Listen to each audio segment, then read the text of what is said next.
My family was hiding my phone. I was bringing in drugs illegally from Mexico. That's how bad my pain was, that it triggered my drug addiction. And I was bringing in more drugs from Mexico, just knocking myself out on Xanax every day, all day, 180 pills in 4 days. No. And I FaceTimed him and my daughter, because my daughters were hiding the phone, and I said, I'm starting an organization against plastic surgery and people that have been harmed by it. I was the worst patient in the world. I turned 50, y'all, and I started a podcast. Really, age is just a number. It comes down to how we choose to live and the choices we make in our life, and those things accumulate. Don't let the programming of life keep you from doing things every single day that make you happy. When we feel good, it's easy to think good. Life is not happening to you. You are your life. You are happening to your life. Welcome to the podcast. In this episode, I talked to Gia Heller. Gia is an expert in plastic surgery. Not only has she had extensive plastic surgery, we're going to talk about all of those procedures, but she has really done the research and can really be called a patient advocate in the realm of plastic surgery. So I hope you enjoy this conversation with Gia. You want to talk about plastic surgery? I love talking about plastic surgery. So before we get started, I want to just kind of set the stage here and give some perspective of like who we are and like why we're talking about this. I mean, there's multiple reasons why we're talking about this, but we are both, well, you're 49 to be specific. I'm 50 years old. And we are both people who, and if I say anything that's not correct, the way I describe you, but I'll say for myself, I'm definitely a person who wants to look my best. You know, I do what I can through my own diet and my own exercise and my own skincare and my own, self-care to try to look my best, right? And but also there's lots of tools and procedures that we can and do utilize in order to maintain the way we want to look. And I know we both have had things done, and we're gonna get into it. We're gonna talk specifically about what each of us have done and what we want to do. Oh, great. I have no idea what you've gotten Woo! And just talk about not only like I'm going to talk about my love-hate relationship with plastic surgery. And I just want to get real with people about what recovery really means and what it looks like. Go ahead. Because one of the things that people really have to understand about plastic surgery is your surgeon is only responsible for 50% of your results. The other 50% of your results, even if your surgeon is top skilled, are your recovery skills and the team you've got around you. Because in recovery, you can either harm your recovery or help your recovery. So you need to be on specific itineraries. I coach people on nutrients they should be stocked with, how they can get their inflammation down before surgery so their body reacts in a very positive way. But there's two sides to plastic surgery. You know, there's the one where I really, really want this. And at the end, you're like, wow, I'm so, so happy I did this. But there's an in-between stage, which can be very, very ugly, very, very dark. And for me, it definitely hit some very rock bottom moments. So for example, when I had my breast job in 2014, I didn't have your average breast job. I had a complete vertical lift. I had a lot of extra skin removed, a lot of extra tissue removed. And because of that, I would have went from a very busty girl to a small chested girl. I did not want that. But with my lift, they had to take so much to fix them. So I put an implant under the muscle. I also decided to have a stratus, which is basically an internal bra made either out of allergen material or pig skin. Mine was made out of pig skin. I could smell this thing coming up through my nose and throat for 90 days until it became a part of my body and my body grew over it. The one thing that I didn't, and I demanded this bra because I knew that I was going to have bigger boobs and I wanted them to be high and to look good and not maybe need another boob job for a very long time. And What I didn't realize about this bra was that it was going to be bolted to my rib cage. Okay, so while I had this surgery, which during the surgery, my plastic surgeon realized I was a gymnast. And what that meant was he said it was like working on a transvestite. It took 4.5 hours just to pull my muscles Oh my off the chest God. to be able to get the implants underneath the muscle. Otherwise, I would have had really weird boobs. Instead, they're very bouncy. This is all my own meat, here, which I wanted. But to get that look of them still looking like a good, I had to put that damn implant in, which I don't regret at all because they're perfect. But the level of pain I experienced, I also did a nose job at the same time. He thought it would be 8 hours. It ended up being 12. At hour 8, they went to my husband in the waiting room, who I think was 22 at the time, and they said, "We're going to need an extra 6,000 because they said they're going to be in there at least 4 more hours." No. He said 4 more hours. She's been in there 8 hours. My best friend at the time was like, "What? 12 hours of plastic surgery? Is Bobby crazy?" We were all friends, and they said things have got complicated with the muscles. It took longer. Then they did the nose job. So first of all, you're on hospital drugs, right? So you're coming off heroin basically. And you're like so fucked up on all these other drugs you're taking to keep the pain at a minimum. Because my levels of pain were like 30. I mean, my boobs were my rib cage, my nose, I couldn't even feel. My chest was so bad, I never even felt my nose job. But what I did see in the mirror at the end of my nose job, first of all, my nose was like this. I looked like Phantom of the Opera, the black and white ones with the pictures. Oh My my nose was like gosh. this. I I took a picture of me. I put it next to Phantom of the No. Opera. I sent it to my plastic surgeon because we're good friends, like best friends at this time. And I said, "What did you do to me? I look like a horror show." He goes, "Gia, your surgery is 18 hours old." He said, "Everyone's nose starts out like that. You've done blogs on the subject." I said, "I know, but it's really bad." He goes, "Of course you're going to think it's really bad. You've never seen it that way. It's going to be shocking." He said, "Your nose is going to be," because all he did was thin it here so that it wasn't so wide, and then he made the tip less Joe Namath. But anyway, you can see my nose is not like that, but that's to me what it looked like. So between that and the breast, I then decide, and they were hiding my phone from me. My family was hiding my phone.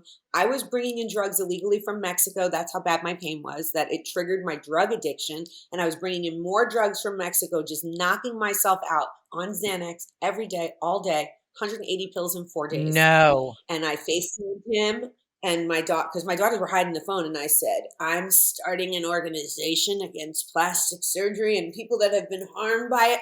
I was the worst patient in the world. And obviously, I grew to love my nose because my nose changed. It takes 7 years to recover from a nose job. So Gia. I do love my nose. I love my boobs, but I wanted to commit suicide and tried to during the whole boob procedure. Like, went out on the 11th story on Central. I was living in a skyrise on the step stool. Nothing between me and 11 stories down, in a bathrobe and 120 degrees, like with tripping on my bathrobe on the stool, and my daughter's just grabbing me out of the. I said, "I can't do this pain anymore.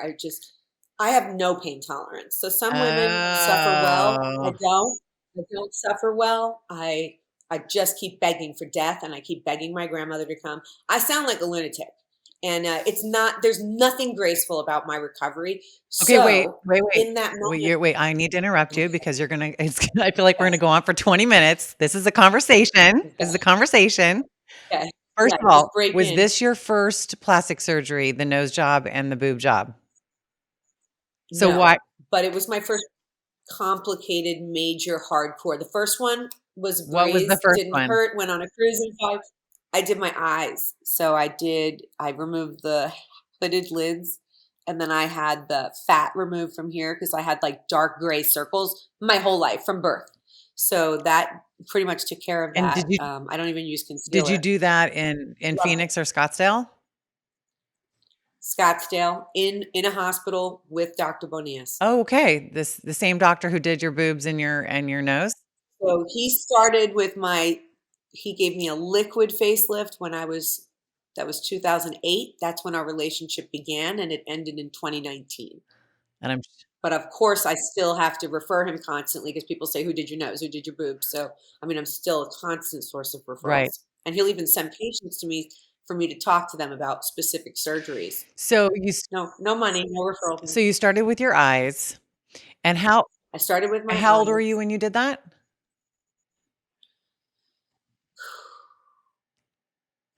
40. Okay. And then But it wasn't so much an age problem. I'd had that hooded and the bags since birth. It's just an Italian trait. and then you were in when you did your boobs and your nose, you were 45?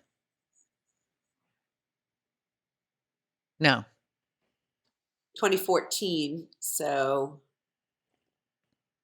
what's 2014 minus 43, 1972? 40, 42. I mean, So it's 40. yeah.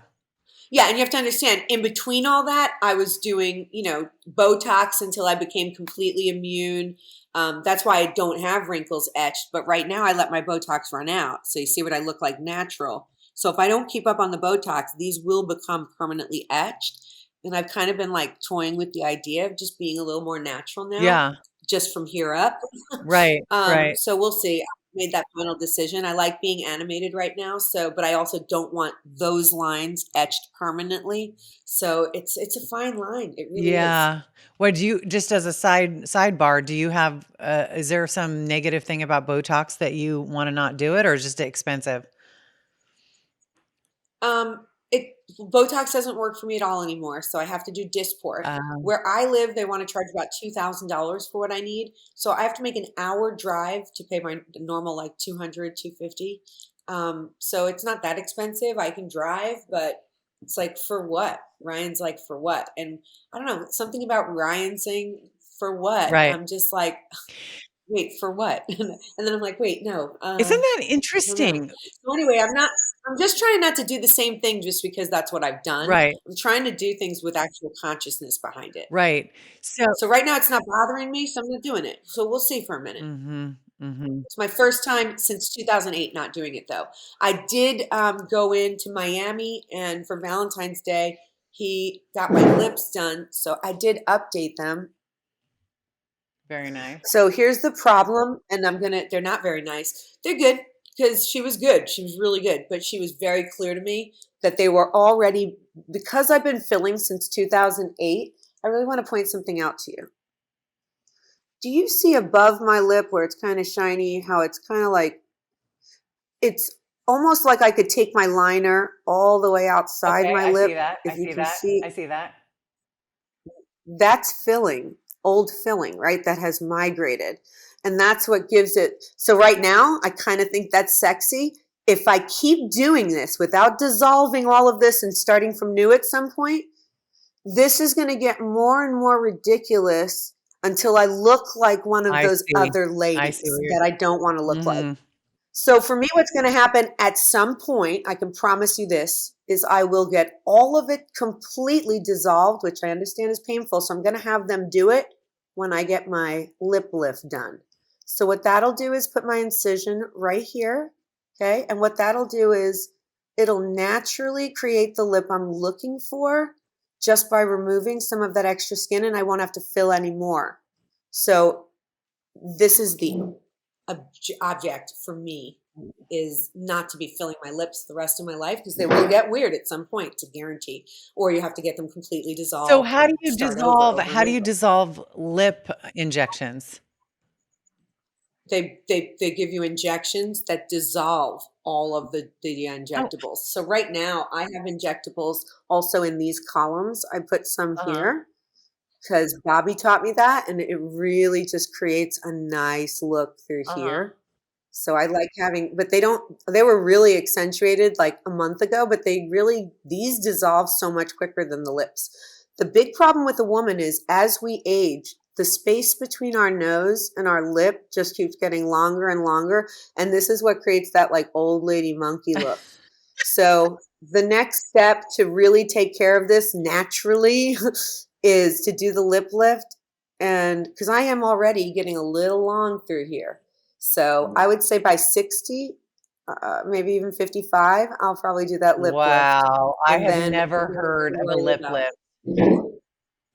I stay on top of all of the upcoming plastic surgery, and I really look for doctors that are also like trademarked in what they do, because some of them that are still alive and holding trademarks, they have, like Dr. Giacono in New York, for example, with the mid plane. I've had a complete lower facelift. I did not do the temporal area, so I did lower. So starting from here all the way down through here, and then I did a platysmoplasty or a neck lift, which did all of this, and then I put a chin implant here so that I could have a profile. I had no chin. So this is an extra large implant, which shows how little of a chin I did have originally. And So what I could do if I want to be psychotic, if I was being filmed every day and I was about beauty, and I would probably have them put a little bit of filler right between here and here where you see the mm-hmm. shadow. I would elongate that with filler and I'd have a glass jawline. That's about 5,000 a year to keep up on Right. that. So you start wondering, like, if I had an unlimited bank account, I'm honestly super afraid of what I'd look like at this point. Really? You're like glad that you have a Yeah. budget, that you have to be on a budget. Well, and then I had a doctor that said no on a regular basis when I wanted too much or more. Right. And he made you wait for that he made you wait Most for that lower. Well, he was like, "You're my face. You're literally the person that talks about me most in this town." He said, You need to look Right. perfect." He said, "I'm not overdoing you. Everything we do has to look natural." Nobody guesses I had a facelift. No. Nobody. No. Like, it's not something people I talk know. about. And my scars are, minimal because they're hidden behind the ponytail. They're all back here. So you can Amazing. kind of feel them. And Amazing. when you cry, they get red No. and they get super swollen. So crying and your scar tissue do not mix. When I was with Billy, I cried for like 2 years straight. My scar tissue got bigger because of how many times I was crying and how much my yeah. I've learned so many things. I feel like I should be like a coach in a weekly plastic I surgery think show you should. because that's my favorite I think you should, topic. Gia. I mean, I really think that you have the. Even Bobby would tell me, "You're my apprentice. Like, you know so much." I studied so much to be able to write medical blogs and posts that Mhm. made sense and kept up with the times. I told him to go live with my surgeries. So after that big knock up with the surgery where I just wanted to kill myself, I told him, "From now on, I'm staying awake." I said, "And you just got to numb me and do the surgeries, and we're going to do them live." And he was like, "What?" He's like, "I don't know." I said, "Soon everyone will be doing live surgeries. We should be the first." We were the first on Facebook to do live surgery, but a doctor, like 2 months before my facelift, went live with the surgery on Snapchat. And I told him, I sent it to him. I said, world famous he is because he was the first to do it. I said, "You still don't want to do it?" And we literally were doing it then. And so my very first awake surgery was a tummy tuck. I remember that. I remember It that. was, so, I don't even know what you want to know. There's so much to talk Well, about that you have to I tell me, know, like, I know. So what do you I want know. Well, I know it's to know? so much. So What are you most curious about? Like what would you be afraid to ask me and think you would offend me? Or what do you think others might be afraid to ask that might be offended? well, I mean, I think what's interesting and what I wanna talk about is your journey. Like, this started when you were 40, and now you're gonna be 50, and so how many. I would say it started when I was 33 because that's when the injectables started and it dramatically changed my face. Okay, so that's and I think that's when I started doing injections too, when I was in my mid. See, and I feel also, just so you know, that I should send you some photos so that while I'm talking about Yeah, certain things, you can put up a blip. I'll absolutely. do that. Absolutely. So but you didn't have your first surgery until your eye surgery at 40. You didn't have any. Correct. Right. That was the first. Well, that's not true. That's a lie. Okay. When I was 27, I had two daughters. I was living in the house on Verde Lane. I went and had surgical liposuction where I was put under. And I had that done I had something called lipedema where my whole body was super thin and fit, and my legs were just piling like areas. So I had those removed. And that was the first time I wanted to commit suicide over plastic surgery. It was so many years in between. You don't, it's like having a baby. You don't think about it. It's so many years ago, the pain, And so So, but I had a really rough time even that first so time. And I said I would never do it again. so it's a sensitivity to pain is what's making you what you're calling suicidal, is that it's so painful. And I become also hallucinogenic almost because of the drugs. So I am a 32G, right? When I looked down at my surgery after I woke up in the hospital bed, I looked at him and said, "These are flat. Did I just go through all that surgery for nothing?" And I was like I have huge boobs. Like, what was I talking? Like, the part about the drugs, people don't talk about that, but the drugs turn you into a different person. I wrote articles and blogs and posts of all about this, how you're going to feel, how it's going to feel daunting and alone, and you need a good team around you. It doesn't matter when you're drugged. Mhm. So I went through it like I'd never heard of So anything, and it was brutal. the 2 times I've had plastic surgery, um, I don't think I took drugs. I don't really remember when I had my boobs done. I was like, it was 15 years ago, and maybe no, it just I mean, I remember it being painful. I remember being painful, and maybe I took a few days of Yeah, a regular boob job is not that painful. You add the stratus and oh, the, yeah, lift, and now exactly, it's a different exactly, world. and then I did have my eyes done, and And that's no biggie. yeah, and that I didn't take any drugs. So, I mean, I think when you start getting into the more extensive reconstructive, you know, kinds of surgeries that you've had and many people have, then you're really having to do pain management for a long time. And as you say, the drugs that they give you Yeah, in surgery are extremely strong. yeah. I almost wonder if you have Mhm. an allergic reaction to something in those drugs. I don't know, because I also have, like, an allergic reaction to alcohol. The only thing my body can process is marijuana. Anything else, my body just, like, rejects Yeah. it. I throw up from any pain pills, so I have to, like, take anti-nauseas the whole time I'm on pain meds. It's rough, and I gotta tell you, when I did my facelift, when I did my arms, when I did my belly, we just numbed those areas, and I didn't take hardly any drugs afterwards because we then had discovered Exparel, which numbs my parts for like up to a week after surgery. So I would go in and be fine. So my last surgeries were all delightful. Even the facelift wasn't bad, really, honestly, and the neck lift. It was really no big deal. And I tell people, you want to talk about all these alternatives? No. When you have extra skin, you have extra skin. And it's so easy for them to just pull it up. It's not like you're going to be Joan Rivers and have 17 facelifts.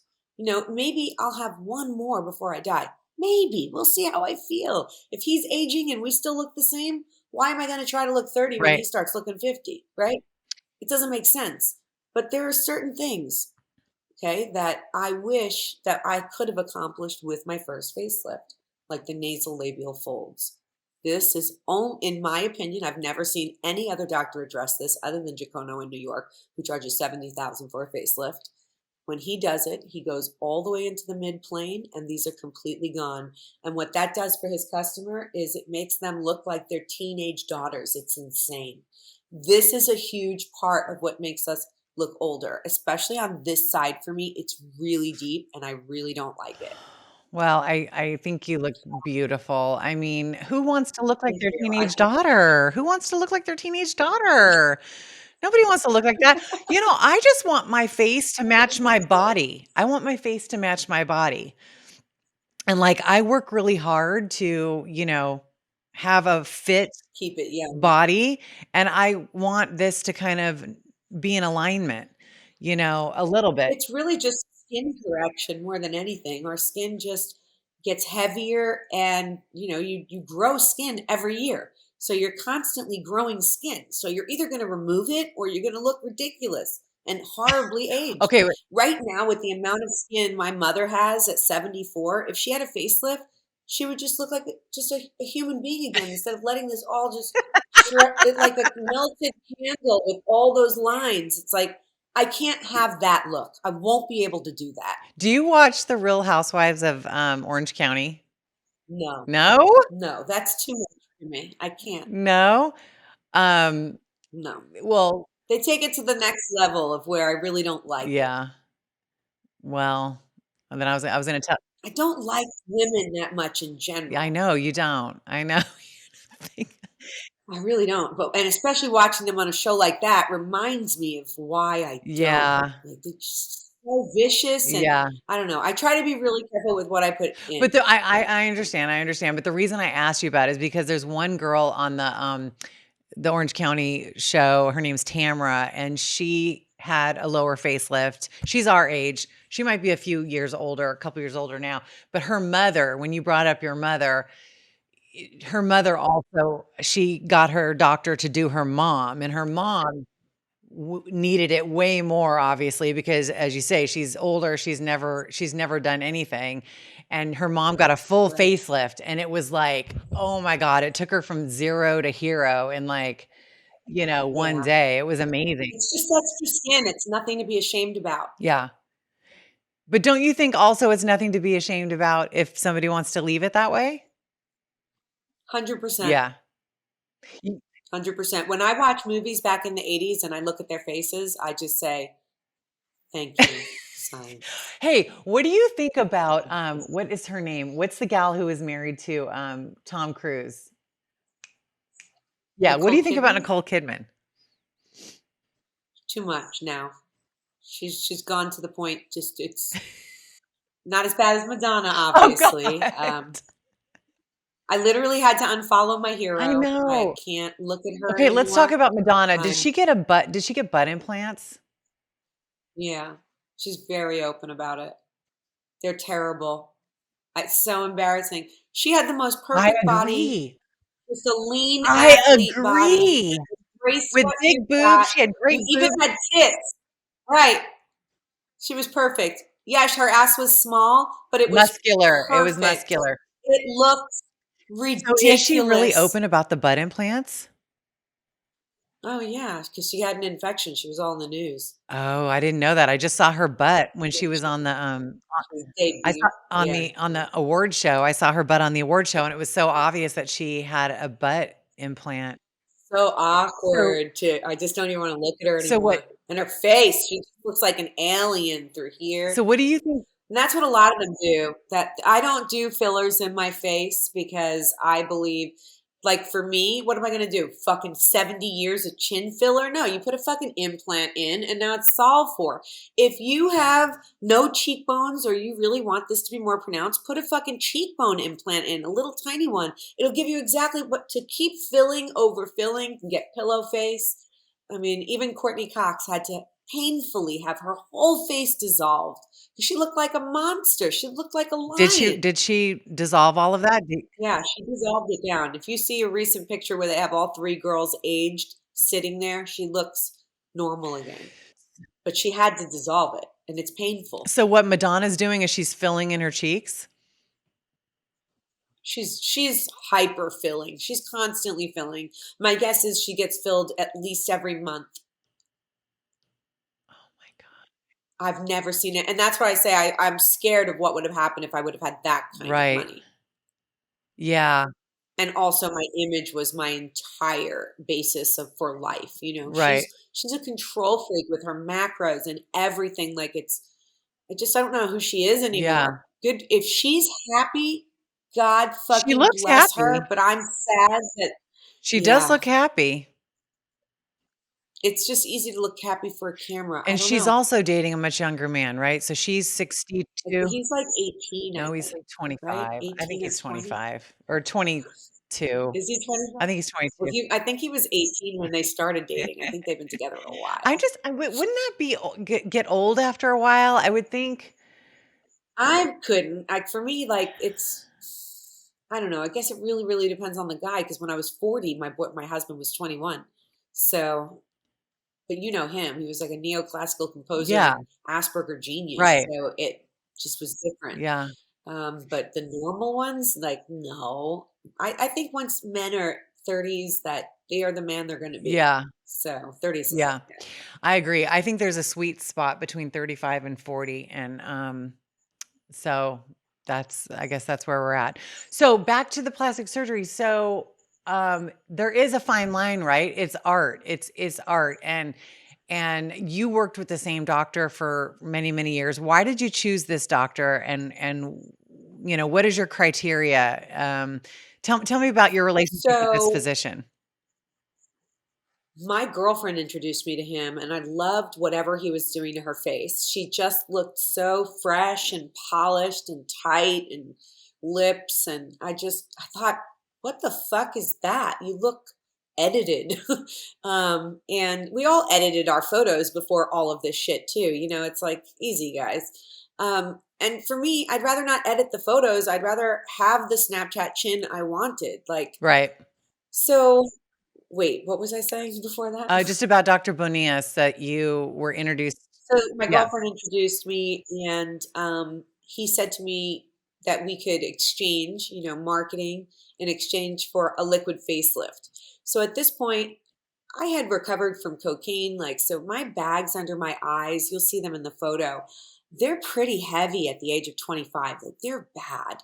Um, so I'm excited about this liquid facelift, and I've got some pictures that are like, honestly, they're shocking that I was only 33. I looked my late 40s by that point. My everything was very, yeah, when I think about it, I'm like, And wow. we'll post a So he picture. gave me what's called a liquid facelift. I'll send you those pictures. And I loved how it softened all my features. I loved that. And I just became addicted to that. And I just wanted to look like, I thought it was a classic beauty look that he was creating out of someone that had more round, bubbly features. And I always wanted that classic look versus that bubbly look that some of my family members had. So like when I looked at like my heroes, like my grandmother, my Aunt Linda, they had a very, they had a chin and they had a longer, narrow nose. And those were things that I thought were attractive, and I didn't have those. So when I would see pictures of myself and my gap tooth, like I just didn't relate to what I felt like Right. inside on the outside. It's kind of like with sexual things, right? I didn't feel like that person that I was seeing in the mirror, and I never did. It always felt off to me. I felt like my face is my canvas. I'm going to make it look how I want. So what I liked about Bonias and why I ultimately stuck with him, well, number one, we had a great working relationship. I helped build his entire practice. I was there from, rented rooms all the way to his own medical facilities with surgical rooms. So it was fun to be a part of the growth of Mm-hmm. a firm like that. But it was also nice to have a doctor that cared about what my opinions Mm-hmm. were and what I wanted to achieve, maybe not what he wanted for me. Like I told him, I don't want an accentuated Cupid's bow. Like I want it to look the way I want it to look. Like, so we would go back and forth sometimes. And even when I mentioned the chin implant, he was like, do you think so? And I said, I really do. I've been looking at a lot of facelifts, and the ones that I seem to like are the ones that also do the chin Your chin implant. is beautiful. And he said, well, when you're under there, I'll put a few in. We'll see how it looks. So while I was on the table, he put in the medium, and everybody was like, I don't even see it. And then he put in the large, and everybody was like, oh, that looks nice. And then he put in the extra large, and he's like, that's it. And everybody's like, are you sure? And he's like, yeah, that's what she wants. She wants to have a chin that is actually standing out a bit. And so I got what I wanted in the end, which was the extra large chin implant. But he had to do his due diligence, obviously, as the surgeon to make sure my face could handle Sure. that. So, and now I have the problem that I don't have the strong jawline right here. So if I want it to be perfect, I can either do this, which is just take a little brown. So here's what I do with the surgical things when I don't have them done. I just try to fill in the area where it goes down a little. See that? Yeah. See how I just created a better jawline? Do I want to do that, or do I want to spend 5,000 this year? Wow. So if somebody said to me right now, you can have a gift, Wow. and I'm going to fill this area in for you, and I'll do it for the next 5 years, it's not a gift I wouldn't accept. Right. But am I going to want to pay that? Not right now, because right now I'm not working at all. So I'm just living off my resources. But if I was making money, probably and doing stuff where I was seeing, because like I'm telling you right now, I haven't really looked at my face like this till the theater last week and right now on this podcast. So again, now that I have to see Right. myself right there, I'm going to start really scrutinizing, Mhm. right? So it's kind of good to put yourself in front of the camera because you start to see yourself as you really are instead of as you think in your mind. Well, It's also why the scale I loved exists. what you said earlier, though, as far as why you do the plastic surgery. It's because you're wanting your exterior visage to match how you feel inside. And and now you feel like you are more in alignment. Like I mean, your confidence, your way of being, your to me does match the way you look. You've And to be very honest, it's not normal, but my confidence, even when I was oh, 210 I'm sure you always pounds have the and had my hair, confidence. Oh, I know. I have always had it no matter what. It's the way I was raised, if we want to really dig into that. So I was the first grandchild in an Italian family. I was told every day I was the best looking, the smartest, the most talented, the most genius, the most talking the fastest, walking the fastest. She sang before she talked, she ran before she walked. When you grow up in that kind of environment to the age of 7 every day, you believe you're the best. I had to have that come down in college when I realized there were prettier people, smarter people, more talented. Oh my God. I called my family. I said, you guys are fucked up. They said, no, don't you understand? To us, you'll always be those things. I was like, oh, fuck. All right. I'll take it. Yeah, but But yeah, it's how you grow up, I think. It's important to really give your kids confidence and courage. absolutely. But, again, I love that you're taking control of how you present yourself to the world, and you're Mhm. not, there's no shame in your game. And that's what I think is no matter what a woman decides to do, whether they decide to never touch their face, or if they, or their body, or if they wanna have things done, that there shouldn't be shame about Mhm. any decision somebody Right. wants to make. Like, this is when I got a boob job, I was like, this is my life. And like, I think boobs are super fun. I think boobs are the bomb. And I Right. waited till I was like 35, and I always had cute little boobies. And when I was getting 33, 34, 35, they were kind of like sloping. They were not perky, right? They were still small, but they were losing their shape. And I'm like, I'm not going to live the rest of my life with these slopey little boobies. Like, I think boobs. Right. Slopey. Great Yeah, word. yeah. I'm like, let's get the boobs. Let's do it. And I'm telling you, Right. Right. the best decision I've ever made. Like, I love my boobs. I still think they're like almost perfect, but I will tell you, since they're 15 years old, I've been starting to think about, like, the expiration date on the boobs. So I had a consultation with my original surgeon, who I just love, and he shared with me that my particular implant has been recalled 4 years ago. Oh No. yes, girl. Yeah, No. risk of lymphoma. Why didn't you get a notice? The implant allergen, people sent out certified notices, but I've moved like 8 times. So I they Oh my God. You have one of those in you? yeah, Girl, you're lucky you're not sick. I know I'm lucky. So I'm getting them replaced, in July. Oh, good. In July. Oh my I God. know. Well, I mean, this is one of the risks. Like, this is one of the risks. Thank God you called I him. know. But this is one of the risks that we have to talk about, which is, Oh when you yeah, put for when you sure. put a foreign body inside of your body, um, you know, depending on what it is, and what your makeup is, your physical Yeah, makeup is, it could cause a problem. Luckily, it hasn't caused a right. problem And for if me. it does, it needs to get out. Say it Yeah. again?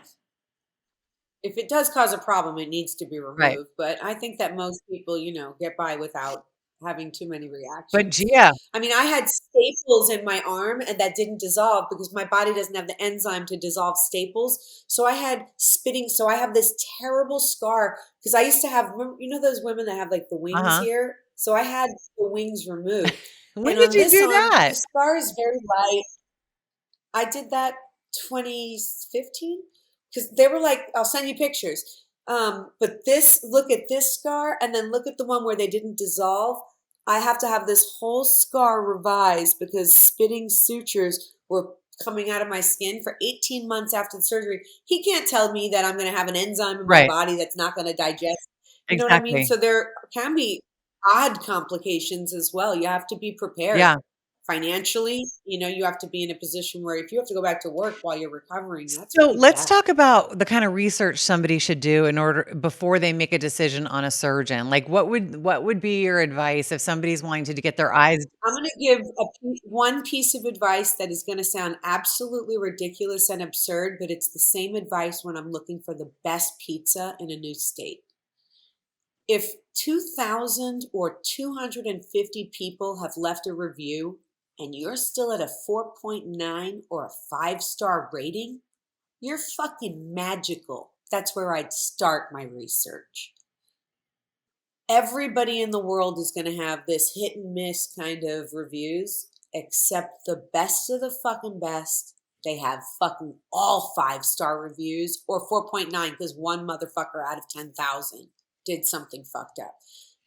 So I literally start there for everything, and I don't just look at one site. I pull them all up. I start with Google reviews because it's the most trusted and the least that you can fuck with. Yelp is just kind of mostly people that complain, like older people that complain about things. So, but Google reviews is a great place to start. It's how I found the best dentist here, the best everything. I really go through the reviews. really? They're critical. Oh yeah, people. It's the first What thing they do about now is pictures? complain What or about the red pictures that flag. the doctors put out? I don't trust any of the pictures.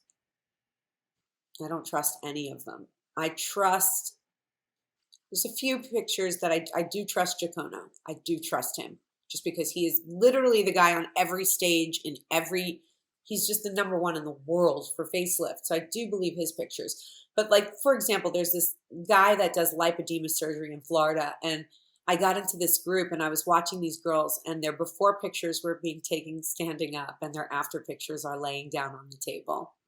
And I said, let me just tell you, laying down on the table, I look like a fucking hustler porn star. It's only when I stand up and the gravity hits that you can see any kind of anything. So laying down is not how you take your after shot of your fucking client. And it's Wow. certainly not how you took the before. So I call out a lot of bullshit. I won't put up with any bullshit, but the people that are really good are, super expensive. Having said that, I've been looking at a lower body lift, which now I'm really starting to really just, I don't know. No. I don't know if I have it in me anymore. Just being honest. Don't know if I have huge recoveries in me again. But I did all the research in the world, and it turns out that the best guy in the world is in San Francisco. He's $16,000. And many people are spending $70, $80, $120,000 on inferior surgeons. I watch it all over because I follow certain keywords. And this guy is Dr. Kaplan in San Francisco. He's only 16,000. He publishes his prices on his website too. He's so transparent. And I just think, if I was ever going to do it, that's the only fucking guy I'd go to. And I deal with having to stay in San Francisco for a month. But um, I watch with a very watchful eye because I'm very interested. I love seeing the transformations and how happy these girls are, but I also have to see some of the pain and disappointment because a lot of times the surgery a doctor sells you isn't even what you need. Mm. Some of these girls need skin removed, but instead they're doing lipo.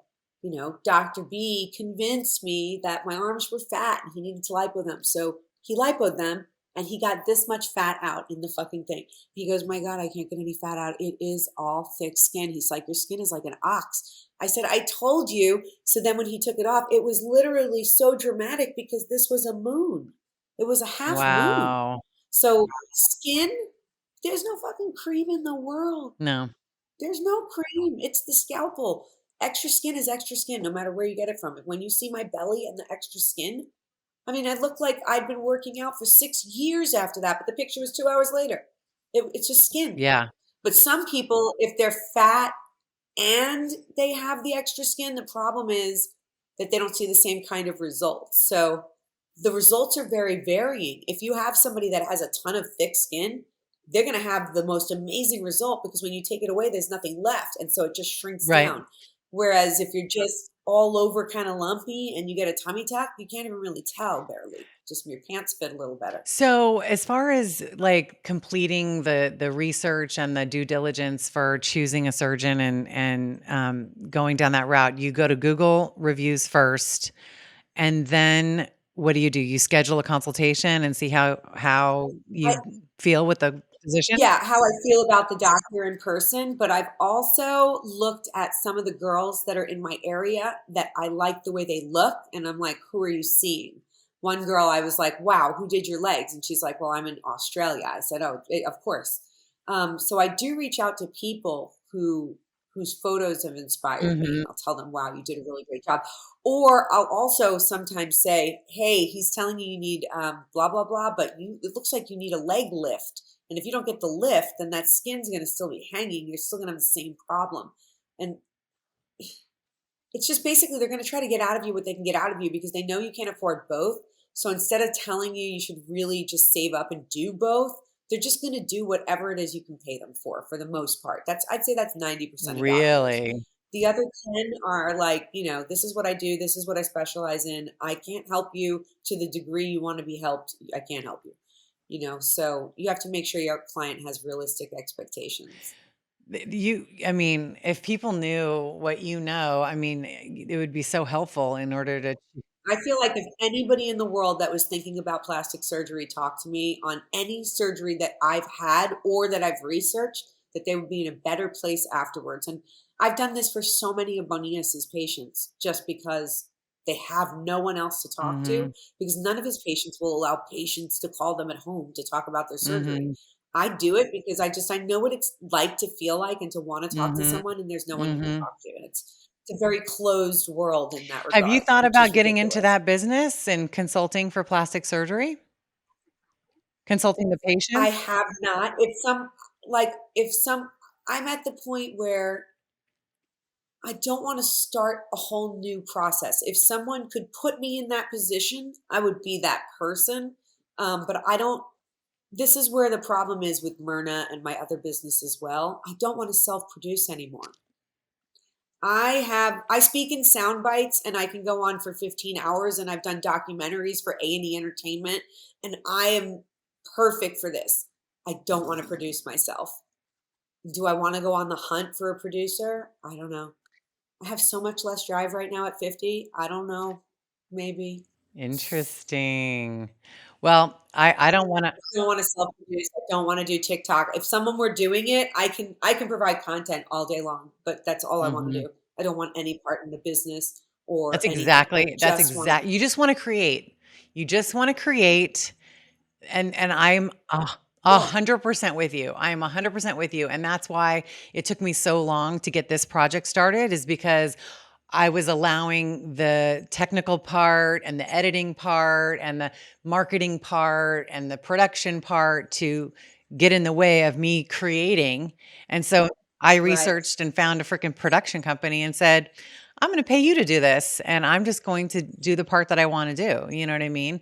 And Mhm. so I'm with you. Focusing on specifically just what is going to bring us joy as opposed to a whole new project is it's smart management of our time and resources, that's for sure. But I just think the knowledge. It's not what I bring to the table either. I'm Right. I'm not a producer. I am the talent and content. I can produce I can come alongside with the outline and the material Sure. information 100%, but all the other stuff, I have no interest. I'm with you, girl. So what else do we need to know before we wrap up? What do you think you want to share about anything about plastic surgery? Anything you think people should know? Um, Anything else that you think is important? I think that, the people that want to down plastic surgery, you have to remember that there's always been makeup, there's always been glamour shots, there's always been editing, and plastic surgery is just being honest about the things you want to change and changing them permanently, and not changing them in a photo of your past, which is really like trying to change history, which almost seems psychotic. So if you don't like the gap in your tooth, get crowns. If you don't like your round bulbous nose, get it fixed. I'm not going to do 8 hours a day of contouring to create my Michael Jackson nose and chin and jawline. I wanted the chin forever, not washed off after the shower at night. So if you want to do these things and you want to do 8 hours of makeup a day, good for you. Yeah. But I wanted plastic surgery to look like what I wanted to look like Mhm. permanently without highlighting and contouring for 4 hours before I leave the house. Mhm. I don't worry about I now that I have the face I want, I barely ever wear makeup Yeah. anymore. I'm happy to have lashes and the face that I like. Same. Same. Okay, Gia. So where can people find you to follow you, to learn about what you're up to connect with you? What I think the best place is Facebook, facebook.com/Gia Heller. so Facebook is still your jam. Facebook is where 90% of the people over 40 still are. Mhm. And that's the people that tend to be people that are looking to me. The younger generation, only like a real sharpshooter with them tends to look at me. It's the women that are 40 and above that are really looking at me because I'm living the life they want. Mm. So if I'm being honest about the stats, they're still all on Facebook. What do you think about And YouTube? Instagram is What what? about YouTube? YouTube is good. I don't know that beast. You have to understand I've never done anything there. I know the basics, but I mean I've been a Facebook expert for so long that I just know I know so much. And it's just easy. I can create a funnel and create business quickly and triple the dealership sales Mhm. in 30 days. I just know Facebook, and the buying audience is still like 80% Facebook when it's over 40. And who are you looking to connect with? If anybody hears this and wants to connect with you, I would like people that would like to be freedom entrepreneurs and people that are trusted and respected by a lot of people, but haven't found a way to monetize that. awesome. So facebook.com/Gia Heller. Thank you, Gia Heller. I Welcome. love I you. loved it.